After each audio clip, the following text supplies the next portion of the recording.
Senhor, muito obrigado por tudo que o Senhor fez aqui nessa noite, por todas as sementes que o Senhor nos permitiu que fossem plantadas. Muito obrigada por tudo aquilo que foi liberado no mundo físico, no mundo espiritual, tanto nas áreas que nós não compreendemos, mas sentimos, como também naquilo que nós entendemos e precisamos amadurecer. Nós te agradecemos pelo que o Senhor fez até aqui. E nós abrimos espaço no nosso coração, no nosso interior, na nossa mente para receber mais. Que a palavra que vai ser liberada aqui agora não seja mais um item, mais um arquivo na nossa coleção de palavras nos muitos anos de evangelho que a gente tem, mas que venham ser um divisor de águas, uma palavra para direcionar os nossos dias, as nossas decisões, a nossa relação contigo, Senhor. Nos prepara como um terreno, nos prepara como um solo, para não só ouvir, mas absorver tudo que vai ser dito aqui agora nessa noite, Senhor. Livra-nos de todas as distrações. Desperta-nos no corpo e no espírito. Desperta a fome agora. Coloca a mão aí na sua barriga. Senhor, desperta a fome agora nos meus irmãos. Desperta a fome por um nível novo de revelação, um nível novo de entendimento. Mais fome pela tua presença, Senhor. Mais fome pela tua presença, Senhor. Desperta em nós agora uma fome que vai honrar tudo aquilo que o Senhor vai derramar aqui nesse lugar. Nós não queremos ser como aqueles que sentam na mesa depois de já ter beliscado várias coisinhas. Nós vamos nos sentar à mesa para ceiar contigo, Senhor. Pode colocar o pão, que o nosso compromisso é de saboreá-lo, de honrá-lo, em nome de Jesus. Amém. Amém. Você pode aplaudir bem forte ao Senhor.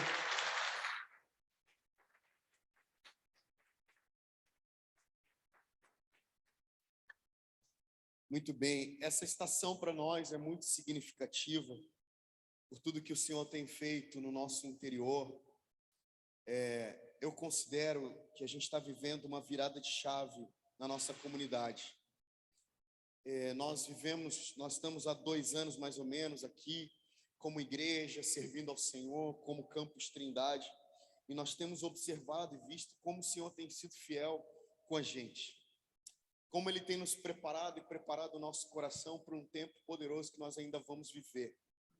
Nós ainda vamos viver um tempo glorioso que nossos olhos não conseguiram ver ainda, que os nossos ouvidos não conseguiram ouvir ainda, nem subiu no nosso coração o que a gente vai viver em Deus nos próximos anos.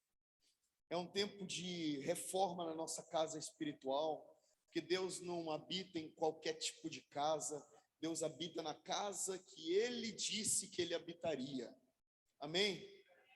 E a gente tem recebido pessoas aqui incríveis, inclusive queria abrir um parênteses para pedir perdão para vocês, porque semana passada eu disse que o Gilberto estaria aqui com a gente hoje, mas eu confundi as bolas. Ele vai estar aqui com a gente semana que vem, junto com a sua família.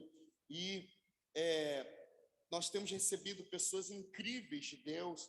Eu tenho relacionamento com essas pessoas há muito tempo, e tenho tido a oportunidade de comer e beber daquilo que Deus está dando para eles há muito tempo. Vocês também talvez tenham já consumido algumas coisas que Deus tem falado para Ana Duarte, para o Fábio Coelho, para os Bravos, para o Gilberto Araújo.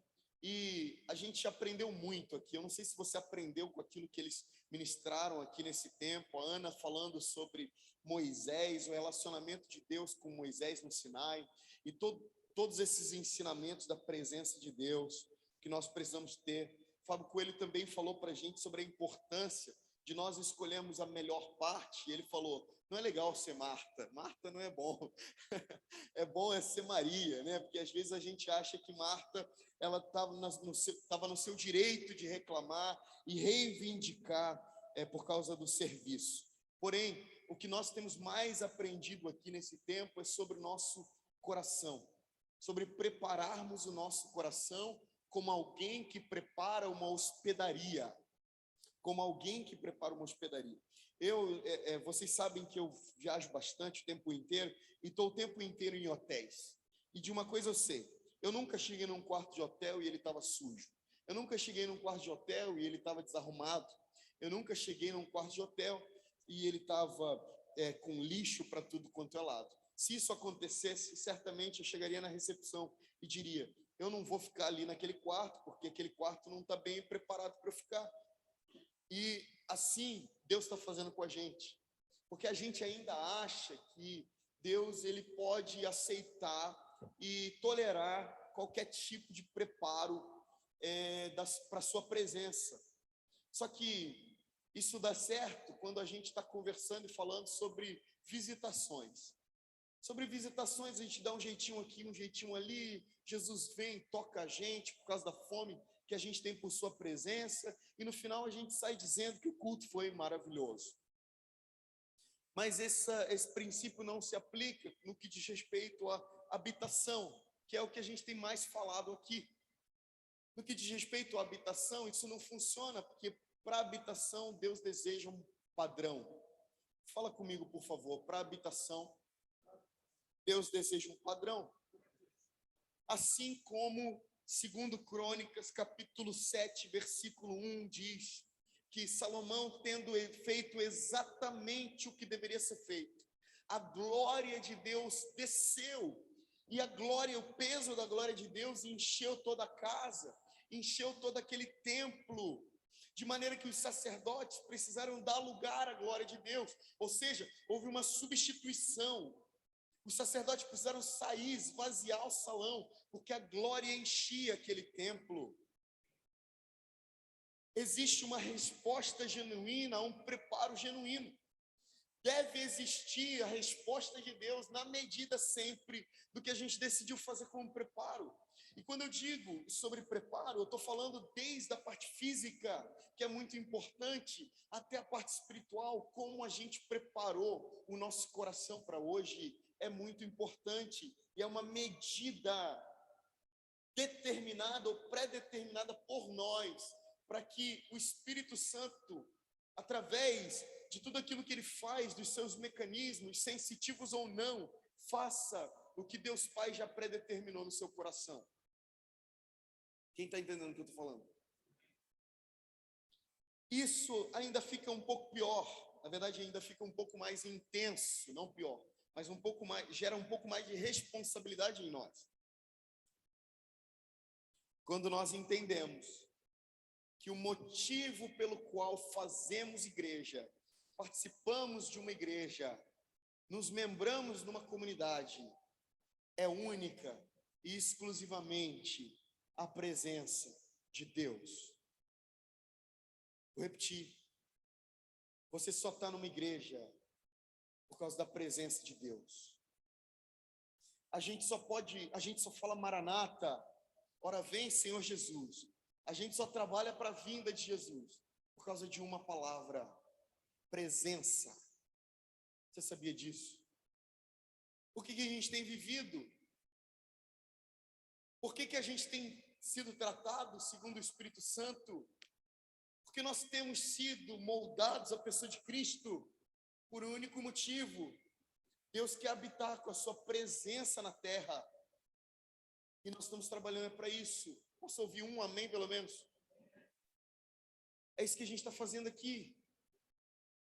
Qualquer razão de fazer tudo que a gente está fazendo, e não só a nível de culto, de igreja, de templo, mas a nível de propósito de vida mesmo, qualquer razão que não tenha por finalidade a presença de Deus no meio dos homens, é uma razão efêmera, supérflua, e nós não desejamos isso.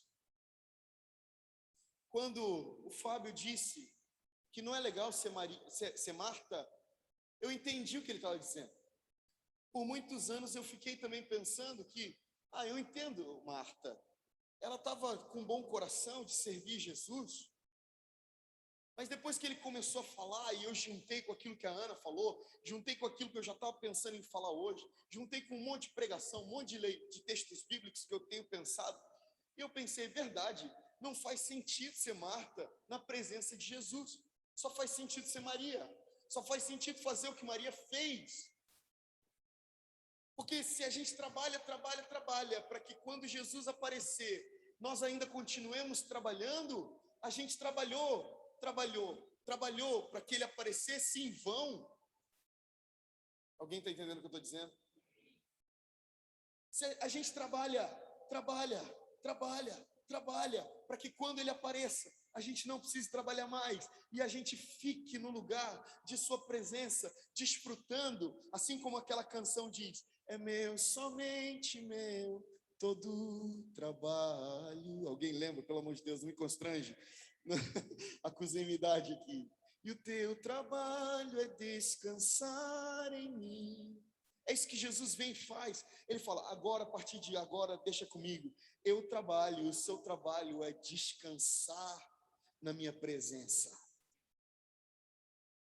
Eu quero falar sobre a vida de Samuel. Quem é do meu GD e o GD da Nath, e estava lá no último GD presencial, sabe do que eu vou falar um pouco, ouviu por 15 minutos aquilo que eu vou falar aqui hoje por alguns minutos a mais. A vida de Samuel é uma vida muito profética, desde o seu nascimento até a sua morte. Porque Samuel é um homem levantado por Deus para quebrar um sistema, confrontar um mecanismo. E tem gente que é levantado por Deus para fazer isso. Tem gente que é profeta levantado por Deus para acusar com a sua própria vida, para denunciar com a sua própria vida. E nós vamos perceber, e por favor abre comigo em 1 Samuel capítulo 1.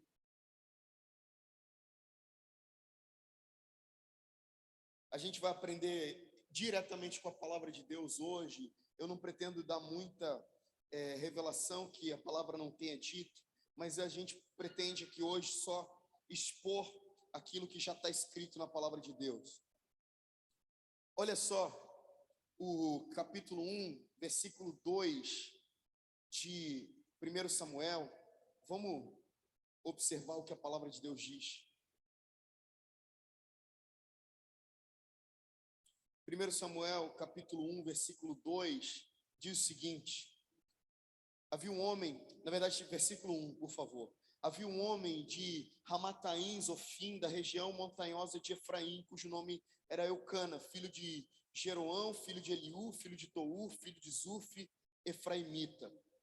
Tinha ele duas mulheres, uma se chamava Ana e outra se chamava Penina. Penina tinha filhos, Ana, porém, não os tinha. Versículo 3, esse homem subia da sua cidade de ano em ano a adorar e sacrificar o Senhor dos Exércitos, ou seja, era um homem temente a Deus. Nós estamos falando aqui da história de uma mulher chamada Ana, que praticamente todo mundo conhece aqui, por isso a gente vai só passar. Ana não podia ter filhos, enquanto a outra esposa do seu marido, a Penina, havia muitos filhos. Eucana, que é esse homem cujo tinha duas mulheres, esse homem era muito temente a Deus, e ele subia para o templo de ano em ano, para Jerusalém, para entregar sacrifícios ao Senhor. E nós sabemos que numa dessas subidas para Jerusalém, ele leva Ana, e Ana ora amargamente, Ana ora com aquele espírito de dor, aquele espírito de intercessão que dói, sabe? Você já orou assim? Eu já orei assim alguma vez na minha vida, gerando em dor aquilo que eu estava orando, e ela disse ao Senhor que se Deus desse para ela um filho homem, ela o daria para viver diante do Senhor todos os dias de sua vida. É basicamente assim: se o Senhor me der um filho, eu vou entregar ele no templo, e eu vou deixar no lugar onde os sacerdotes fazem sacrifício, eu vou entregar ele lá, e eu vou embora, e eu vou ficar voltando todo ano para ver como ele está, porque agora ele não vai ser mais meu, ele vai ser do próprio Senhor, ele vai servir diante de Eli, na casa do Senhor.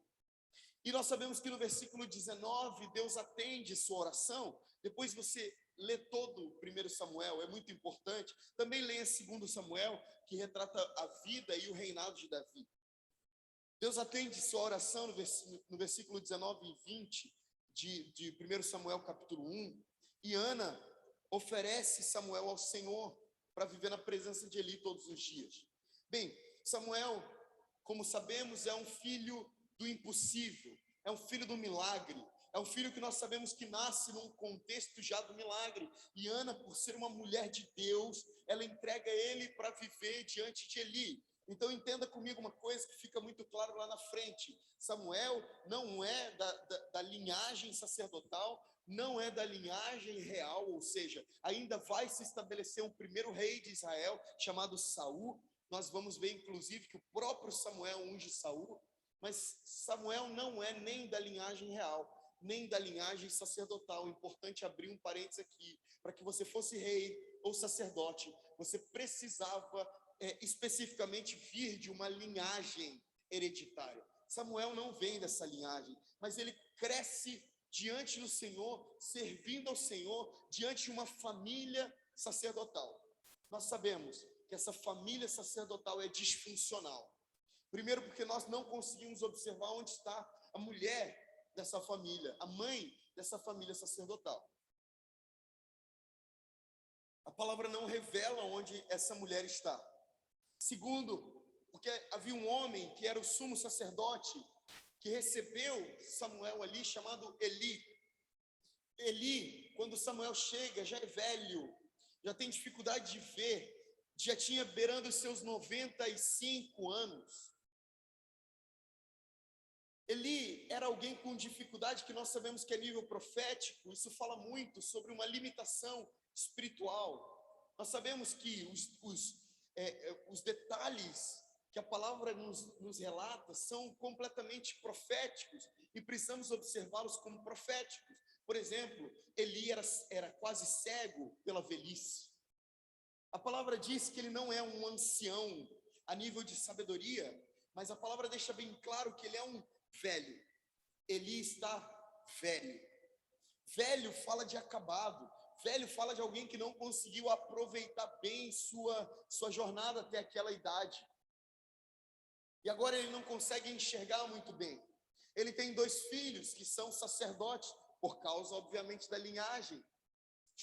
Um chamado Ofni e o outro chamado Finéias.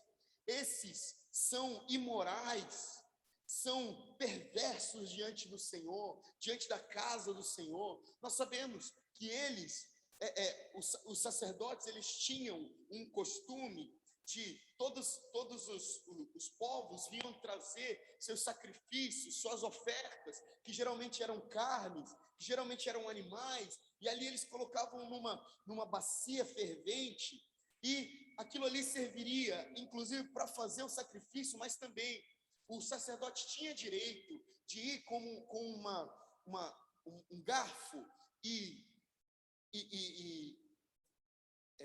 enfiar naquela carne e tirar aquele garfo, e aí o que viesse daquele garfo, só o que viesse, era para o serviço e para o sustento do sacerdote, daquela família sacerdotal. Mas nós sabemos que não era isso que acontecia, por causa da libertinagem, por causa da imoralidade do coração daqueles homens, Ofni e Finéias. O que eles faziam era, eles enfiavam aquele garfo na carne, e eles tiravam, e aí com aquela carne eles se prostituíam, davam festas de orgia dentro do santuário do Senhor. Eles faziam coisas terríveis dentro do santuário do Senhor.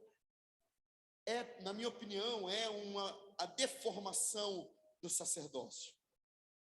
Os filhos de Eli revelam a deformação do sacerdócio, enquanto Eli revela uma falta de genuinidade do sacerdócio. Então, o que está acontecendo aqui? Nós precisamos entender profeticamente para a nossa estação, para a nossa geração. O que está acontecendo na nossa geração é uma falta de genuinidade profética e sacerdotal, porque o sacerdote diante do Senhor, que agora sabemos que por causa da nova aliança, não é mais um homem estabelecido por Deus, não é mais uma família sacerdotal, mas agora todo aquele que se chama pelo nome do Senhor faz parte de uma nação sacerdotal. Nós somos sacerdotes, somos todos sacerdotes. Porém, nós vamos perceber uma falta de genuinidade no sacerdócio. Sacerdotes que não enxergam mais como Eli, sacerdotes que já estão velhos apesar da pouca idade, sacerdotes que já não têm mais mobilidade de discernimento, de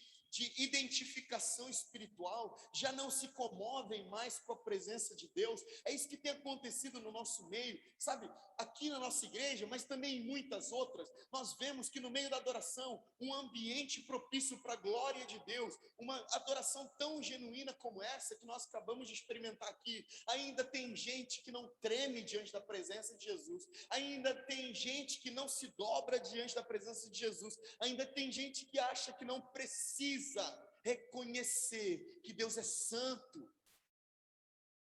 Sabe que muitas pessoas me perguntam, Tom, por que minha igreja não adora? Por que minha igreja tem dificuldade de adorar a Deus? Sabe que eu trabalho servindo algumas igrejas do Brasil com mentorias de adoração. E essa é a pergunta primária. Todo mundo me faz essa pergunta. Por que a minha igreja tem dificuldade de adorar? Porque a gente está aqui num lugar espiritual, mas a igreja, a galera está num outro lugar espiritual. Por quê? E aí eu só falo uma coisa sempre, que faz mais sentido agora visitando as escrituras. Vocês estão comigo aqui? Eu respondo o seguinte: porque ninguém pode adorar ao que não está vendo.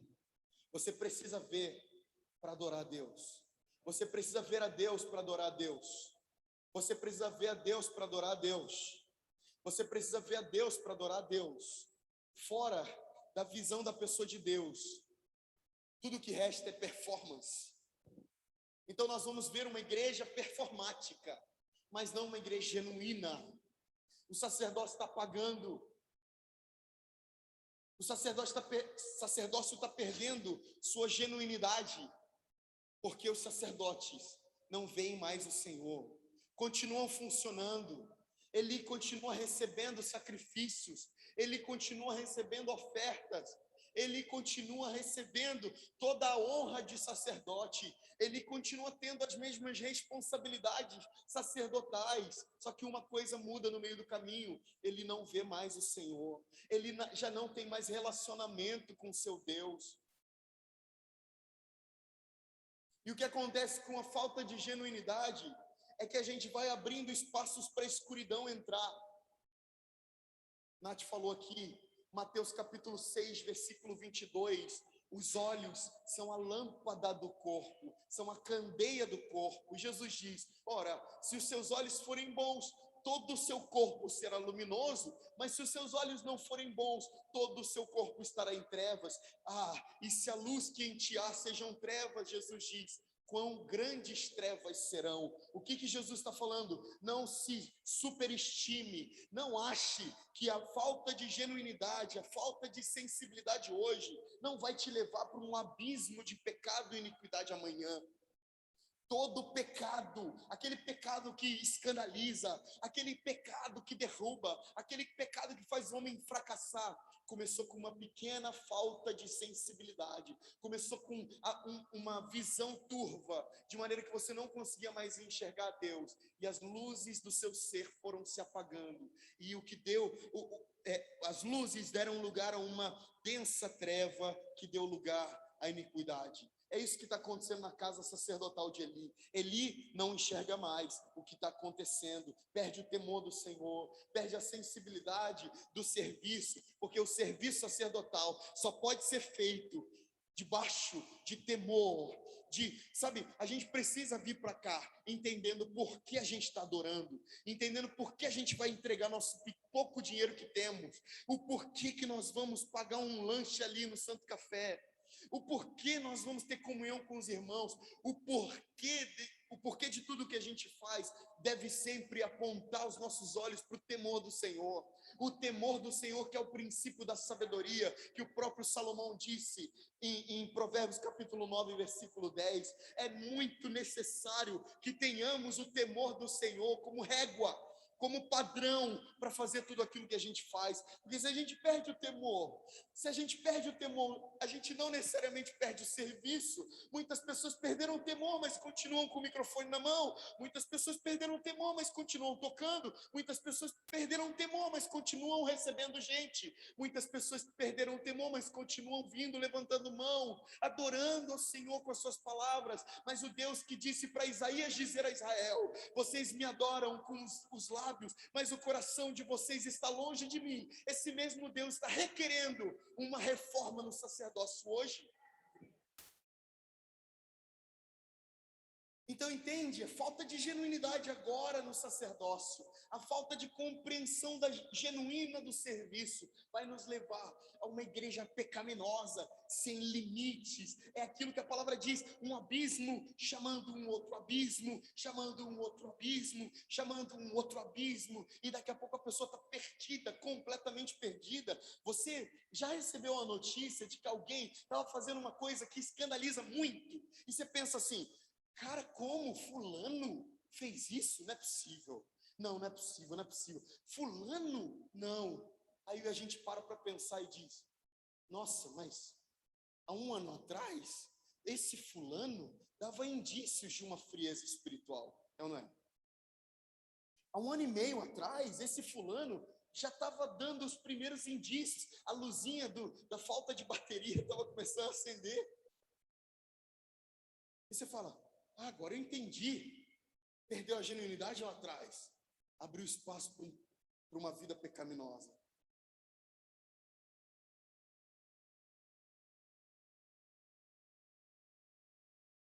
Quem está entendendo essa mensagem? Só que Deus é tão lindo. Deus, no seu propósito eterno, quando Ele aponta para a direção futura, Ele já promoveu a restauração antes mesmo da queda. Nós já falamos muito sobre isso. No meio de uma geração perversa, de um sacerdócio corrompido, de uma deformação no serviço, Deus levanta na casa do Senhor. Inclusive, parênteses aqui, era uma ordenança, a chama do altar, dos candelabros, não deverá ser apagada jamais. A chama do altar não se apagará. Às vezes a gente ora isso, canta isso, como se a gente tivesse um desejo de que isso não acontecesse. Mas não é um desejo, é uma ordenança. Alguém está me entendendo? A chama não pode ser apagada. Então, se você não está sendo responsável por acender e manter acesa, eu vou levantar outro no seu lugar. Mas a chama não se apagará jamais. É um compromisso que Deus tem com Deus.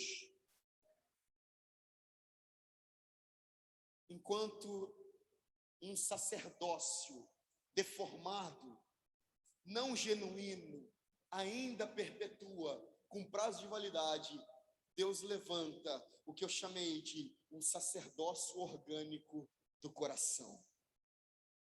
O sacerdócio orgânico do coração. Samuel. Samuel é um menino encantador. Porque a palavra diz, olha só, 1 Samuel, capítulo 2, versículo 18, por favor.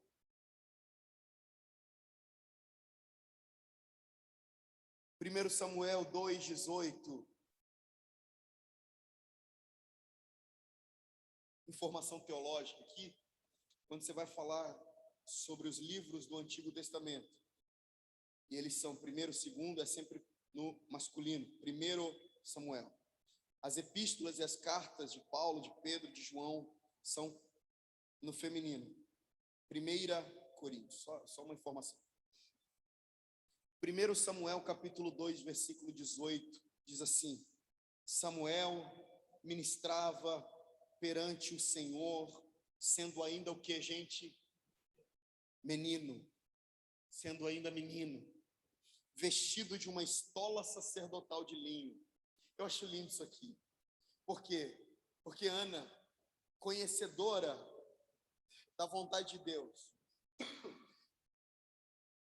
dentro do propósito de Deus, temente ao Senhor, como ela começa a apontar para uma inauguração de um sacerdócio, que não vem de uma linhagem, mas vem de um coração. Sabe, Ana, começa a fazer utensílios de sacerdote. É como se ela estivesse profetizando: meu filho, você não é da linhagem sacerdotal. Eu não posso te dar uma hereditariedade. Infelizmente, você não nasceu numa casa de sacerdotes.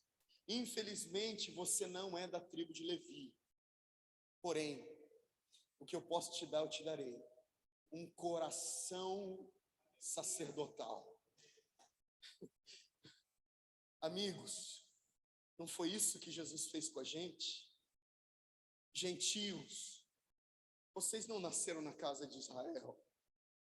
Eu não posso dar para vocês uma linhagem hereditária.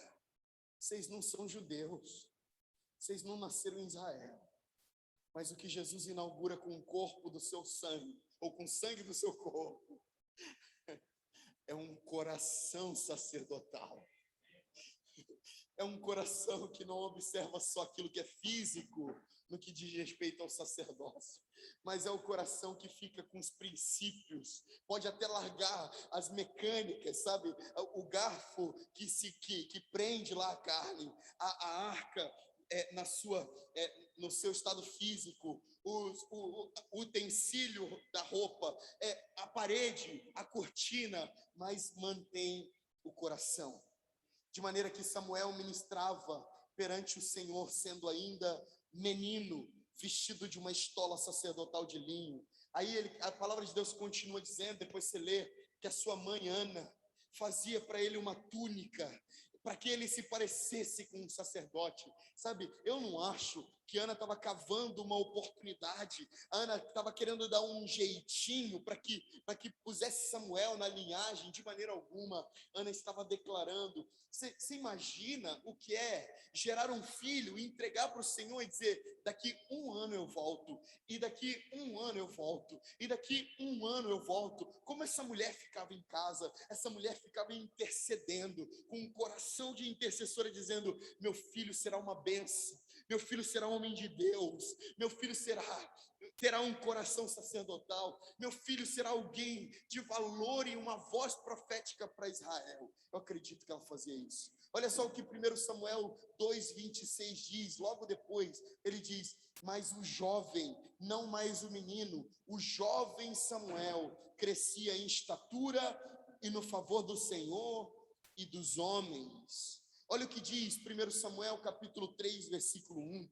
O jovem Samuel servia ao Senhor perante Eli naqueles dias. A palavra do Senhor era muito rara, as visões não eram frequentes. O que está acontecendo aqui? O que está acontecendo aqui é basicamente o seguinte: nós vemos a palavra de Deus dizer, o menino Samuel crescia, o menino Samuel ministrava ao Senhor. Sabe o que acontece com a valorização da presença? A valorização da presença amadurece a gente no temor do Senhor. O que estava acontecendo com Samuel era um paradoxo que nós precisamos entender sacerdotal. Está caindo o império sacerdotal num serviço fake, num serviço meritocrático, está caindo no nosso meio. E eu amo como Deus está expondo, estabelecendo, colocando o coração na mesa, colocando gente à prova, para discernirmos juntos com os santos se aquilo que fazemos é para o Senhor ou para os homens. Deus está colocando o nosso coração à prova, inclusive em qualquer outro lugar. Se você desejar sair daqui para outro lugar, um lugar grande, uma igreja da moda, uma igreja da música, uma igreja da luz, uma igreja, tudo bem, você vai ficar escondidinho, ninguém vai colocar o seu coração à prova, nem tampouco o Senhor. Mas desde o momento que você decide entrar aqui, ser um com a gente, o próprio Espírito Santo vai fazendo em você o que está fazendo em nós. Então, para quem vai ser apresentado hoje, saiba que você está entrando numa casa onde o Espírito Santo está trabalhando na gente. O Espírito Santo não está pedindo licença para trabalhar na gente, ele só está trabalhando. Alguém está entendendo o que eu estou falando? O Espírito Santo está trabalhando no meu coração, o Espírito Santo está trabalhando no coração da galera da música, dos líderes. O Espírito Santo está trabalhando a partir do Metanoia, a partir do Kids. Deus está trabalhando nas crianças nesse exato momento. Deus está trabalhando no coração delas. Eu preciso ter fé nisso. O Espírito Santo está mesmo quebrando uma estrutura sacerdotal de meritocracia, de fazer para ser aceito, de fazer para ser visto, de fazer porque merece, de não fazer porque não merece. Ninguém merece aqui. O Espírito Santo está trabalhando em nós para que a gente entenda que é só pela graça, é por causa de uma recompensa só. Até porque vamos lembrar do coração do sacerdócio. Vamos lembrar da herança dos sacerdotes? Vamos lembrar porque assim, essa casa, a gente fala muito de sacerdócio. E a gente precisa lembrar da herança e do coração sacerdotal que devemos ter a partir da nossa herança. Por isso, abra comigo em Deuteronômio, capítulo 18, versículo 1, por favor.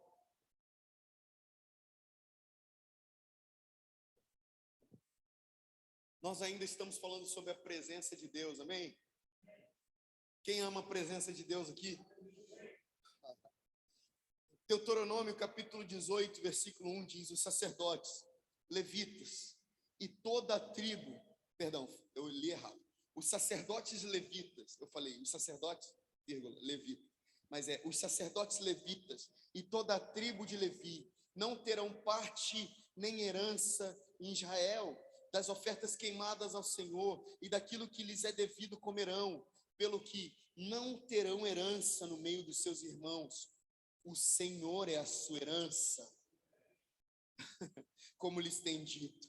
Será este, pois, o direito devido aos sacerdotes da parte do povo, dos que oferecem sacrifício, seja gado, seja rebanho, que darão ao sacerdote a espádua e as queixadas e o bucho. Dar-lhe-ás as primícias do teu cereal, do teu vinho e do teu azeite e as primícias da tosquia das ovelhas, porque o Senhor teu Deus o escolheu, ou seja, escolheu Levi, escolheu a tribo de Levi, dentre todas as suas tribos, para ministrar em nome do Senhor, ele e seus filhos todos os dias. Quando vier um levita de alguma das suas cidades, de todo Israel, onde ele habita, e vier com todo o desejo da sua alma ao lugar que o Senhor escolheu, e ministrar em o nome do Senhor, seu Deus, como também todos os seus irmãos, os levitas que assistem ali perante o Senhor, porção igual a deles terá para comer, além das vendas do seu patrimônio. É necessário entendermos que, se escolhemos servir o Senhor, escolhemos ter a nossa herança, o Senhor. Se escolhemos amar o Senhor, devemos ter escolhido também que a nossa herança, a nossa recompensa, o nosso prêmio deve ser sempre o Senhor. Isso explica novamente o porquê eu disse no início que só fazemos o que fazemos pela presença do Senhor. Não fazemos por causa de outra coisa, senão a presença do Senhor. Quem sobe aqui para tocar, não sobe aqui para tocar, tocando aqui, pensando, um dia, talvez, alguém me chame para eu sair daqui e me tornar um ministro itinerante. E aí eu vou começar a gravar, eu vou começar a viajar, e aí eu não vou mais precisar ser do Ministério de Música da igreja, aí agora eu vou ter a plateia do Brasil inteiro, do mundo inteiro, aí agora eu não vou mais precisar ficar lidando com músico de igreja, agora eu vou ter a minha banda. A gente não faz isso. A gente sobe aqui e começa a cantar, e a gente fala: Jesus, a gente está aqui por causa da sua presença. Nós estamos adorando aqui, vem com a sua presença sobre esses irmãos. Sabe, a nossa herança, nosso prêmio e recompensa é se o Senhor decidir descer aqui essa noite. Sabe, a gente está pregando, eu não estou pregando aqui para que essa igreja cresça. Eu não estou pregando aqui para que daqui 6 meses tenha 1000 pessoas aqui. Eu não estou pregando aqui para isso. Quando eu vou preparar a mensagem, eu não estou preparando assim, o que eu vou dizer para as pessoas da igreja decidirem chamar outras pessoas, e essas pessoas decidirem chamar outras, de maneira que daqui a pouco a gente tenha essa igreja lotada. Não, meus amigos, minha esposa daqui, meus amigos da liderança estão aqui, sabem que o nosso coração é sempre como a gente vai fazer para amadurecer as pessoas à imagem de Cristo, como a gente faz para que o lugar, para que Redil seja um lugar da presença de Deus. Sabe, tantos projetos a gente freou, tantos eventos a gente freou, tanta coisa a gente falou, cara, não vamos fazer isso aqui. Por quê? Porque não queremos uma recompensa numérica, queremos uma recompensa que é Cristo. Se Cristo estiver aqui, está tudo bem. Se Cristo não estiver aqui, não tem nada bem. Se Cristo não estiver aqui, não há nada bom, não tem nada bom, não tem nada aproveitável. Se Cristo não estiver aqui, não serve de nada. Agora, se Cristo estiver aqui, está tudo bem. Se Cristo estiver no culto, pode observar, o pastor vai estar ali sorrindo. Se Cristo não estiver aqui, parênteses, eu não estou falando de presença soberana, amém? Que Ele está em todo lugar, e tem sempre um chato dizendo, mas Ele não é onipresente. E essa pessoa fica sempre assim, ó, não fica? Quem reclama não fica assim? Eli, brincadeira. Mas Deus não é onipresente? Eu estou falando de presença manifesta, meu amigo. Se você está feliz com a presença soberana de Jesus, Ele deve estar aí em algum lugar. Deve estar aí, a Bíblia fala que Ele está aqui. Então, Ele está aqui. Poxa, cara. Então, vai para casa em nome de Jesus. Agora, se você está aqui como eu estou, eu sei que o Senhor está aqui. Onde estiverem 2 ou 3 reunidos no seu nome aí, você estará, então está tudo bem. O Senhor está aqui. Mas sabe o que a gente quer? A gente quer que o Senhor comece a tocar a gente com a sua glória. A gente quer que o Senhor comece a curar os enfermos. A gente quer que o Senhor comece a trazer gente de volta para casa. É isso que a gente quer. Quem quer isso aqui em nome de Jesus, mano? Pelo amor de Deus. Se você não quer isso, eu não sei o que você quer. Você deve querer uma outra coisa que não seja a presença manifesta de Jesus. Agora, não, você está querendo a coisa errada, assim como Marta. Marta estava querendo deixar as coisinhas do seu jeito, porque Marta era perfeccionista. E se eu entendi uma coisa, eu tenho tentado entender, é que perfeccionismo é fazer tudo do jeito que eu quero.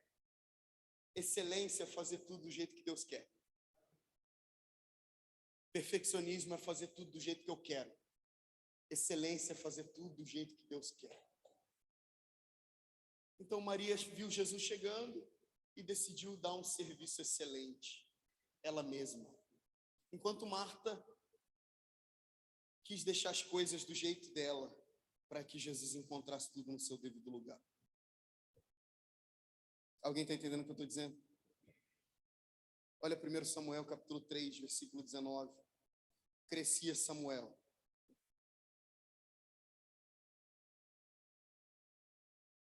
E o Senhor é com ele. E nenhuma de todas as suas palavras deixou cair em terra.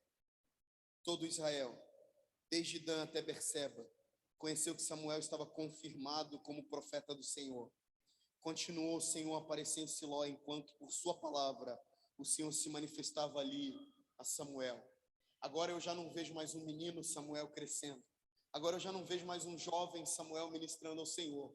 Agora é Samuel com a palavra profética sendo confirmada por todo o povo. Agora eu vejo Samuel com um exercício profético, porque Samuel não é um sacerdote, mas Samuel, ele veio para denunciar um sacerdócio, sendo um sacerdote de coração. Alguém está aí comigo aqui ainda? Então, olha aqui que eu acabei de falar. Samuel não era sacerdote por linhagem, mas Deus levantou um homem que não era sacerdote para denunciar a partir de um sacerdócio genuíno, um sacerdócio falso. E agora o sacerdote genuíno agora cumpre o seu papel natural, a sua natureza, que é profeta. Esse profeta nós sabemos que viu a casa do sacerdócio fake cair. Vocês já conhecem essa história? Deus diz para Samuel, a primeira palavra profética que Deus falou para Samuel é terrível. Eu vou fazer algo em Israel, que aqueles que só ouvirem o que eu vou falar, tremerão. O que era isso? Os israelitas perderão para os filisteus. Os filisteus matarão 30.000 israelitas. Dentre eles, a casa de Eli morrerá. E pior de tudo, os filisteus levarão a arca do Senhor. Alguém sabe a representação profética da arca? A presença. A minha presença se retirará da casa de Israel. Terrível. Nós sabemos que, sabe aquela passagem que todos nós conhecemos, mas conhecemos na EBD, que Samuel vai deitar, inclusive, olha onde Samuel dorme, meus amigos. Samuel dorme do lado da presença, do lado da arca do Senhor. Quando ele vai deitar, ele ouve Samuel, Samuel, Samuel, Samuel. E nós já sabemos o que acontece. Ele vai lá em Eli 3 vezes. Somente na terceira, o sumo sacerdote, que deveria ser alguém que é um ouvinte assíduo da palavra de Deus, só reconhece que é Deus na terceira vez. E eu acredito que não é porque ele tem um discernimento, mas porque ele tem uma lembrança.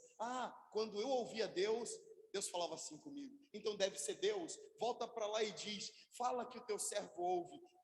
Quando Samuel volta e diz: fala que o teu servo ouve, Deus diz: eu vou fazer tudo isso com Israel, a arca vai ser tomada. Nós sabemos o que acontece depois. O que acontece depois?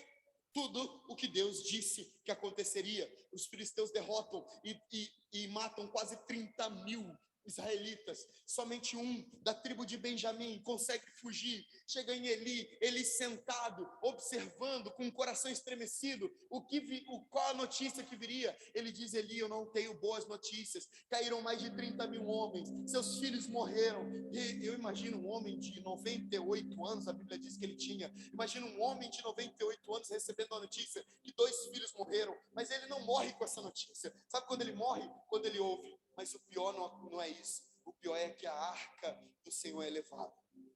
Quando ele ouve a arca do Senhor é levada, ele cai da cadeira, quebra o pescoço e ele morre.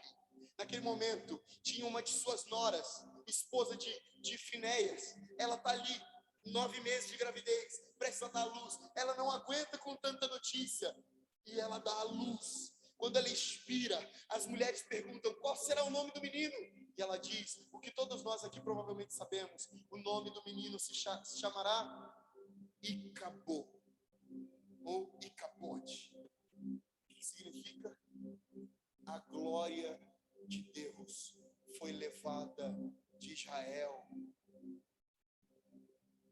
E ela diz: o nome dele se chamará Icabô, porque a glória de Deus foi levada de Israel, porque a arca do Senhor foi tomada.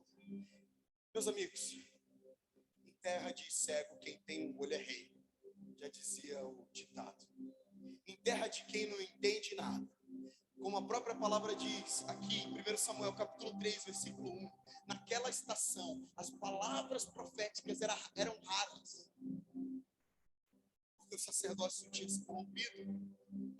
A nora de Eli tem mais discernimento que o próprio Eli.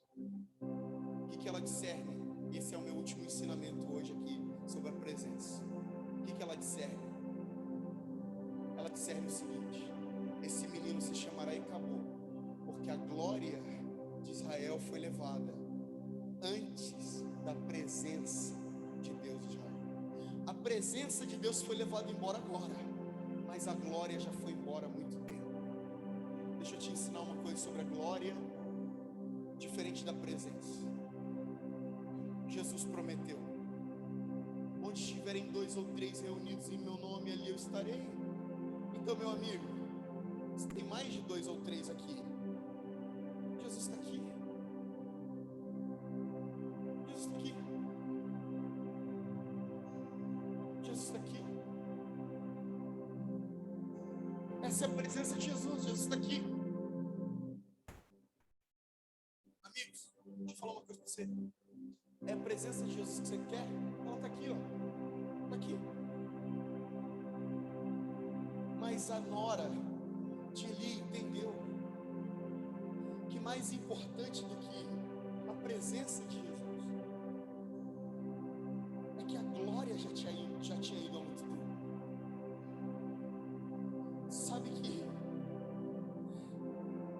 Sabe qual que é o mais perigoso? É quando a glória de Deus vai embora, a gente continua funcionando. A glória de Deus vai embora, a gente continua funcionando. Continua rolando música, continua rolando pregação, continua rolando comunhão, sem a glória de Deus.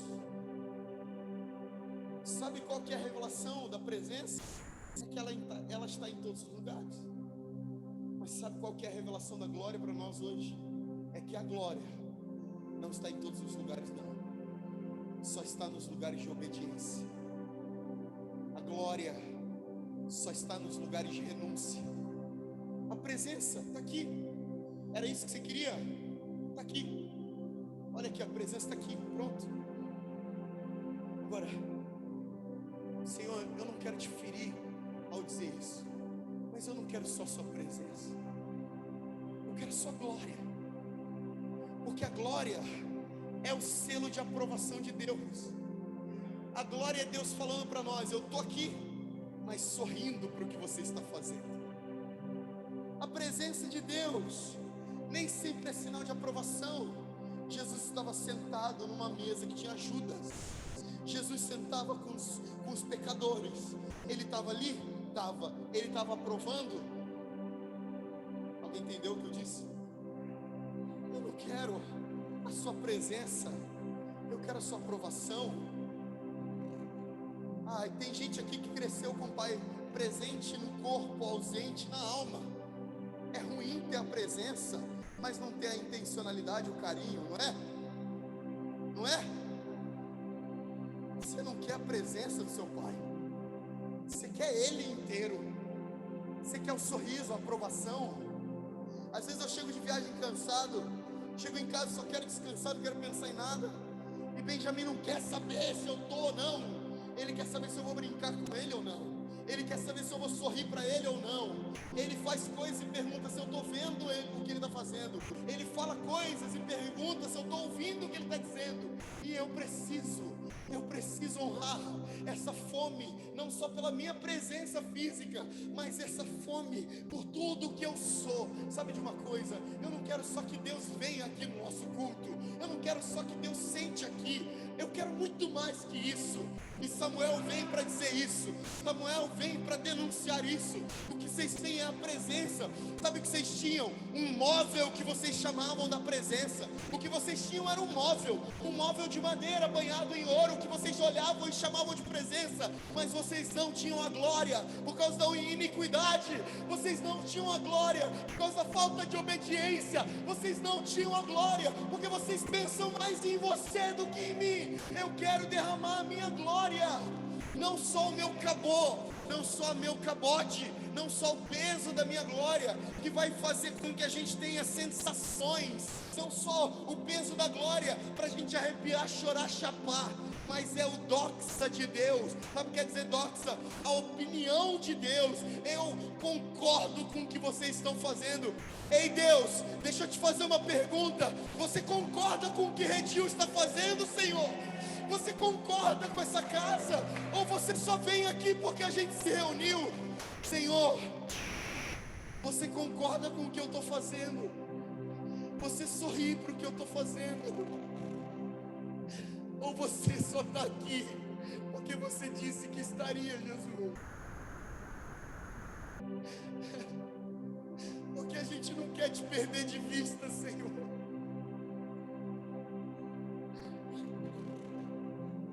Eu não quero te perder de vista. Emociona-nos mais uma vez, Senhor. Faz arder em nós a paixão pelo seu nome novamente.